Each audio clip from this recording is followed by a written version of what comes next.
Овој викенд започнува првенството во првата фудбалска лига за жени. Во недела се игра првото коло, а ЖФК Кочани го игра првиот натпревар против екипата на АС Юнајтед на гостински терен во Струга. Од раководството на ЖФК Кочани најавуваат одлична игра, добра подготвеност на фудбалерките и успешно представување на женскиот фудбал. Недела започнува првенството или престојниот викенд започнува првенството во женската првата фудбалска лига за жени во Македонија. Каква е состојбата или каква е ситуацијата во ЖФК Кочани? Така да, овој викенд започнува првата лига на Македонија за фудбал за жени.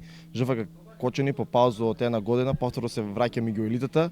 Првиот надпревар го играме во недела на 11 септември од 14 часот во Струга против истоимената екипа на АС Юнајтед. Девојчињата се подготвени, потенцијали имаме во екипата и се надеваме дека оваа година успешно ќе представуваме женскиот фудбал во Кочани. По прво коло ЖФК Кочани гостува во Струга, второ коло ни доаѓа шампионот на Македонија Љуботен, ќе биде доста интересен натпревар за гледање. Трето коло веќе гостуваме во Куманово, четврто коло ни доаѓа Деспина Прилеп и се така распоредот мора да еднаш да играме со сите екипи, така да ќе се подготвуваме максимално за да освоиме што повеќе бодови. Оваа година првата фудбалска лига за жени ќе брои 12 екипи, за што се најавуваат интересни надпревари за освојување на врвот на табелата.